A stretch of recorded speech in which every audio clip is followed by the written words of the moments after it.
One day, two young brothers in Rome, aged 12 and 14, came home with a 20 and a 50 euro note. Their mother asked them where they got all that money from. Well, we were standing outside the brothel when a guy left, said the 12-year-old. We told him that we knew where he had been, so he asked us not to reveal anything and gave us 20 euros. Then we followed the man, said the other boy, and when he came to his house, we told him that now we also knew where he lived. Then he gave us another 50 euros and begged us to keep quiet. That's truly awful behavior, the mother replied. You really should be ashamed of yourselves and feel sorry for the man. Off you go to confession in the church. The boys did what they were told and went to the church to confess and atone before the priest. After a while, they came back with 100 euros because now they also knew where the man worked. A man dies and goes to hell. Satan greets him. Hey, how's it going? Not good. I just found out I'm in hell. I know we have a bad reputation, but it's not that bad. It's actually quite fun down here. Did you ever drink when you were alive? Of course. Well, Mondays, you can drink as much as you want. Vodka, gin, tequila, rum, whatever. Make your own if you want. You don't have to drive home. You don't have to worry about your liver or alcohol poisoning. You're already dead. Were you a smoker? Yes, I was. On Tuesdays, smoke it up. We have all the cigarettes and cigars, even the best Cubans. You don't need to worry about lung cancer. You're already dead. Did you get high when you were alive? Sometimes. Wednesdays, get as high as you want. Weed, coke, PCP, crack, LSD, whatever. Make your own. Not like you'll overdose. You're already dead. This actually does sound quite fun. I know, right? It's not so bad. Did you ever stick anything up your ass when you were alive? No. You're not going to like Thursdays. When I was 13, I hoped that one day I would have a girlfriend with big tits. When I was 16, I got a girlfriend with big tits, but there was no passion, so I decided I needed a passionate girl with a zest for life. In college, I dated a passionate girl, but she was too emotional. Everything was an emergency. She was a drama queen, cried all the time, and threatened suicide. So I decided I needed a girl with stability. When I was 25, I found a very stable girl, but she was boring. She was totally predictable and never got excited about anything. Life became so dull that I decided that I needed a girl with some excitement.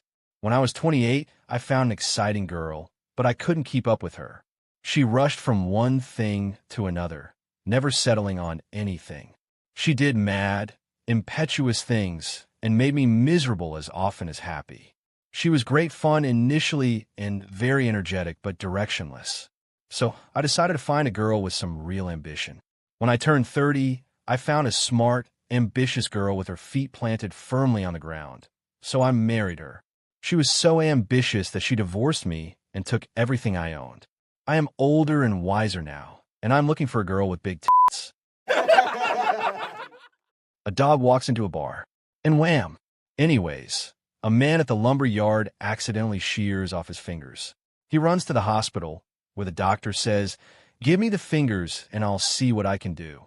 The man replies, "I haven't got the fingers." The doctor says, "What do you mean you haven't got the fingers?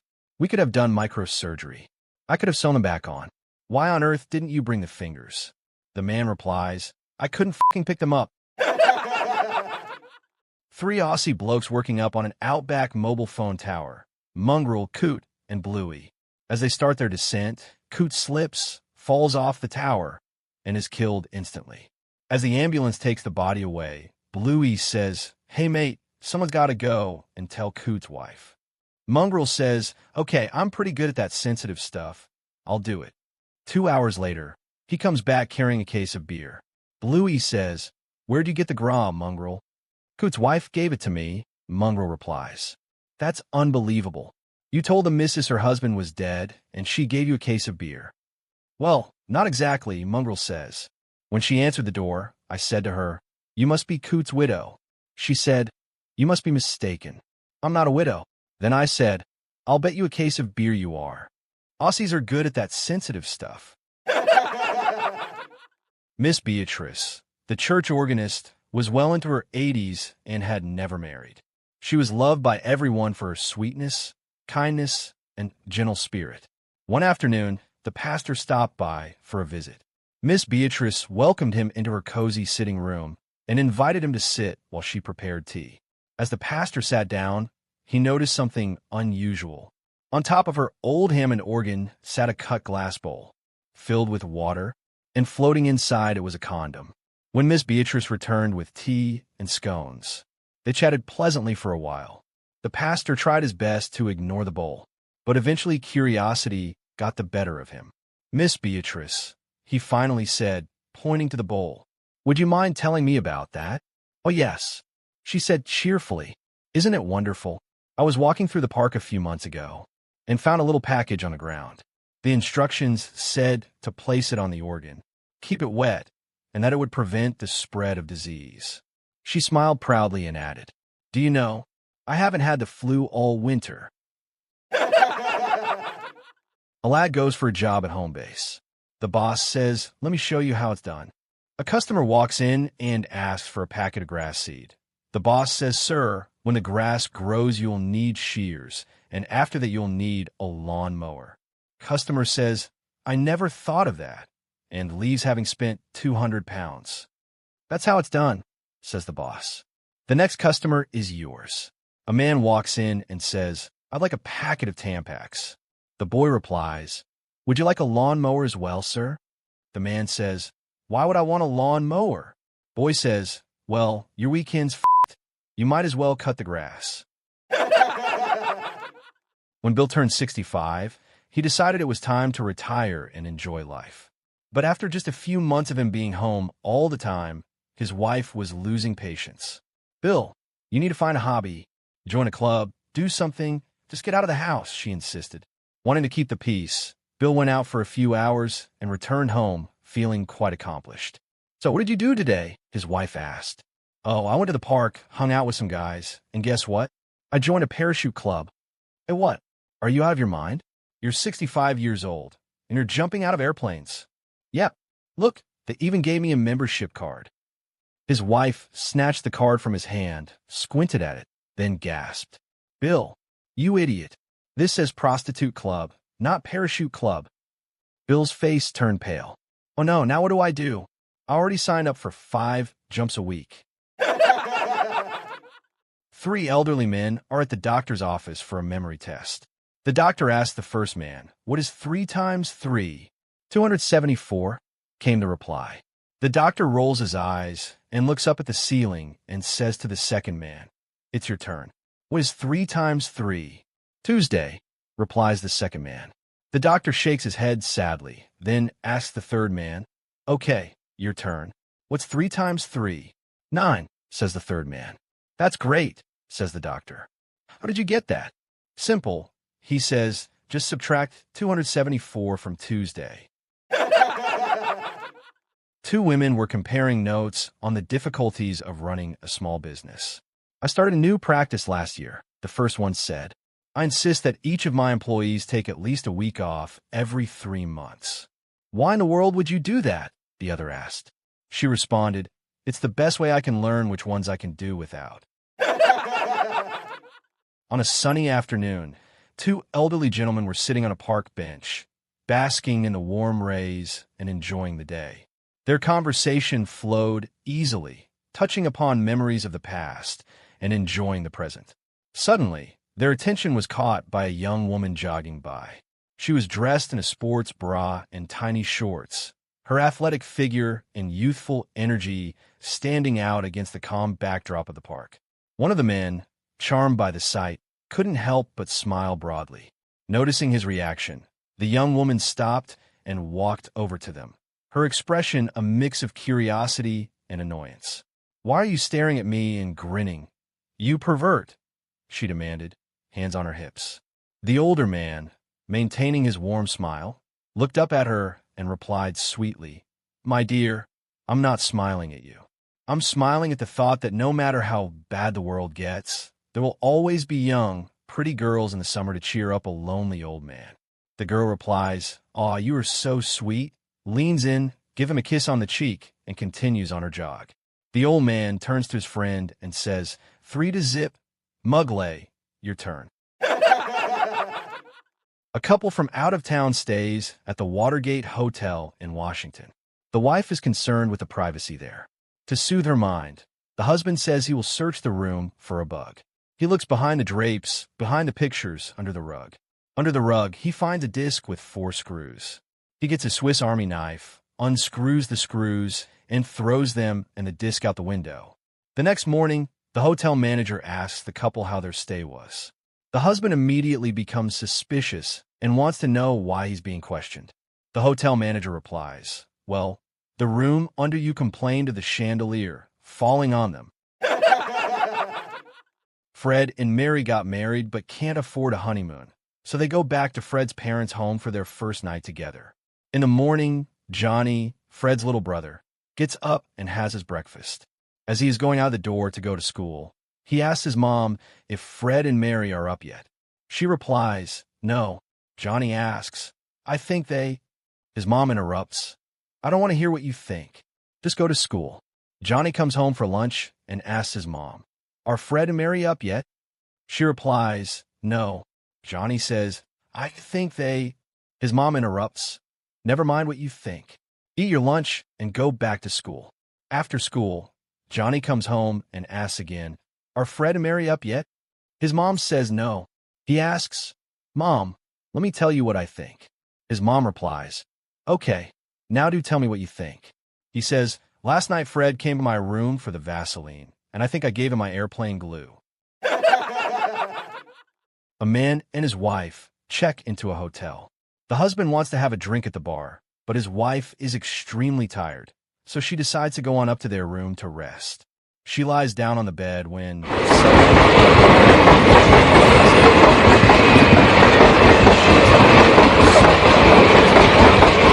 thinking this must be a freak occurrence, she lies down once more. Again, a train shakes the room so violently, she's pitched to the floor. Exasperated, she calls the front desk and asks for the manager. The manager says he'll be right up. The manager is skeptical, but the wife insists the story is true. "Look, lie here on the bed and you'll be thrown right to the floor," she tells him, so he lies down next to the wife. Just then the husband walks in. "What?" he says. "What are you doing here?" The manager calmly replies, "Would you believe I'm waiting for a train?" A priest and a nun find themselves stranded in a blizzard and take refuge in a remote, deserted cabin. Inside, they discover a bed, a sleeping bag, and a pile of blankets. The priest, ever the gentleman, offers the bed to the nun and takes the sleeping bag for himself. As they prepare for sleep, the nun shivers and calls out, "Father, Father, I'm cold." The priest gets up, adds another blanket over her, and asks, "Is that better, sister?" She nods and replies, "Yes, Father, much better." Just as the priest starts to drift off to sleep, she calls again, "Father, I'm still cold." He rises once more and adds another blanket, ensuring she's snug. "Is that better, sister?" he asks. "Oh, yes, Father, that's much better," she responds. The priest settles back into his sleeping bag, but barely begins to doze when he hears, "Father, Father, I'm still so cold." After a long pause, the priest thinks for a moment and finally says, "Sister, we are alone here in the middle of a blizzard, and no one but you, me, and the Lord will ever know what happens tonight. How about, just for tonight, we pretend we're married?" The nun considers this, and after a brief silence, she cautiously agrees. "Okay, Father, just for tonight, we will pretend we're married." The priest then replies, "Well, in that case, get your own damn blanket," and rolls over to sleep. A lady approaches a priest and tells him, "Father, I have a problem. I have these 2 talking female parrots, but they only know how to say one thing. They keep saying, 'Hi, we're hot. Do you want to date?'" "That's terrible," the priest exclaimed. "But I do have a solution to your problem. Bring your 2 parrots over to my house, and I will put them with my 2 male talking parrots, to whom I have taught to pray and read the Bible. My parrots will then teach your parrots to stop saying that terrible phrase, and your female parrots will learn to pray and worship." So the next day, the lady brings her female parrots to the priest's house. The priest's 2 male parrots hold rosary beads and pray in their cage. The lady puts her female talking parrots in with the male talking parrots, and the female parrots say, "Hi, we're hot. Do you want a date?" One male parrot looks over at the other male parrot and screams, "Put your Bible away, idiot. Our prayers have been answered." A guy suspects his wife is cheating on him, so he comes home early from work one day. His wife meets him at the door in a bathrobe, her hair a mess. "Where is he?" he demands. "Where's the guy who's been sleeping with you?" "I don't know what you're talking about, dear," she answers. So the guy tears the house apart, looking for him. Finally, he's on the second floor in the kitchen, and he looks out the window and sees a guy sitting in a Volkswagen. That's him, the guy thinks. That's the guy who's been sleeping with my wife. Furious, he picks up the refrigerator, throws it out the window, has a heart attack, and dies. St. Peter meets him at the gates of heaven. "Why are you here?" he asks, and the guy answers, "I knew my wife was cheating on me, so I came home early. I saw her boyfriend sitting in his Volkswagen out on the street, threw the refrigerator at him, had a heart attack, and died." St. Peter scowls and says, "You don't belong here. Go to hell." He pulls a big lever, a trapdoor opens, and the guy disappears. A couple of minutes later, another guy comes up to St. Peter at the gates of heaven. "What are you doing here?" St. Peter asks, and the guy answers, "I don't know. I was just sitting in my Volkswagen, minding my own business, when somebody threw a refrigerator at me." St. Peter wags his finger at him and says, "I heard about you. You go to hell too." He pulls the big lever, the trapdoor opens, and the guy disappears. A couple of minutes later, another guy comes up to St. Peter at the gates of heaven. "What are you doing here?" St. Peter asks. The guy scratches his head and says, "Honestly, I have no idea. I was minding my own business, just sitting in this refrigerator." The maid asked her boss's wife for a raise, and the wife was upset. The wife asked, "Now, Helen, why do you think you deserve a pay increase?" "Helen, there are 3 reasons. The first is that I iron better than you." "Wife, who said that?" "Helen, your husband." "Wife, oh." "Helen, the second reason is that I am a better cook than you." "Wife, who said that?" "Helen, your husband." "Wife, oh." "Helen, the third reason is that I am a better lover than you."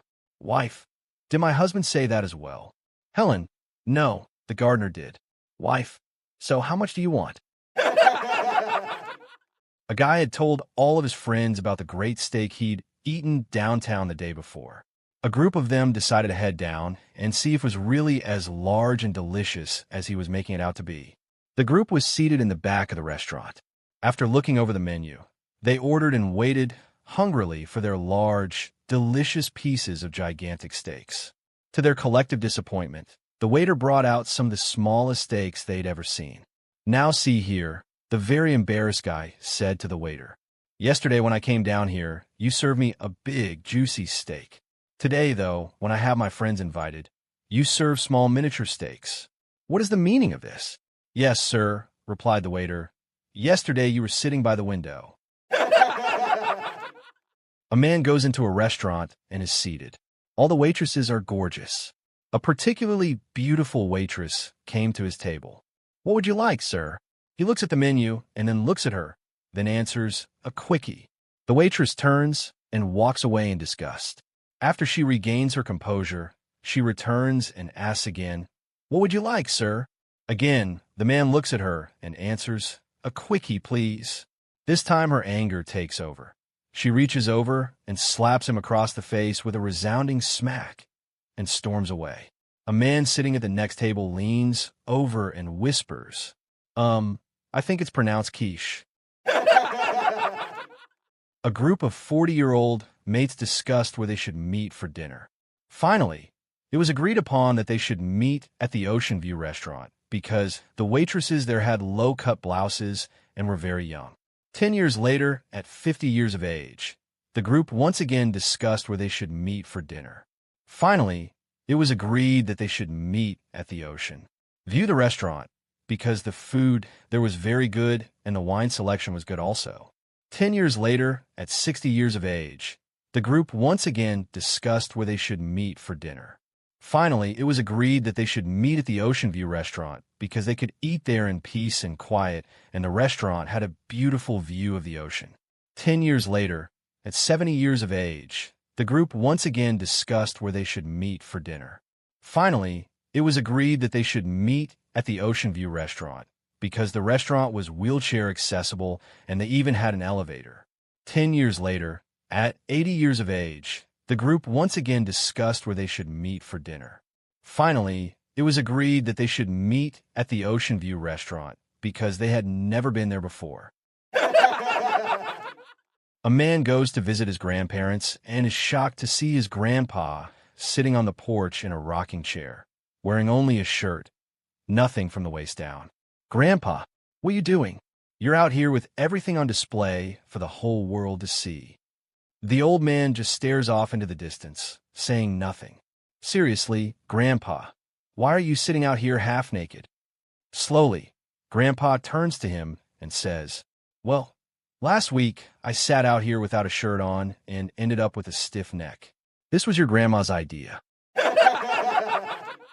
Two blondes were flying to Miami from Cleveland.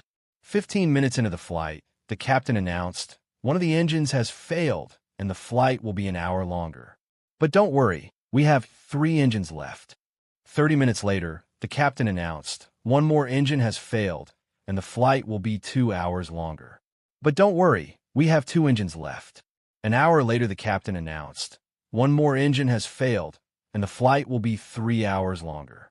But don't worry, we have 1 engine left." One blonde looked at the other blonde and said, "If we lose 1 more engine, we'll be up here all day." Youngest son, "Dad, what's the difference between hypothetical and reality?" Dad turns to his wife. "Would you sleep with Tom Cruise for 1 million? Wife, "Of course. I would never waste such an opportunity." Then Dad asks daughter, "Would you sleep with Tom Cruise for 1 million? Daughter, "Yes, he's my fantasy."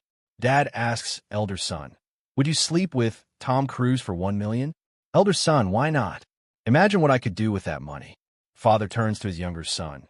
"You see, son, hypothetically we're sitting with 3 millionaires, but in reality, we are living with 2 prostitutes and 1 gay bastard."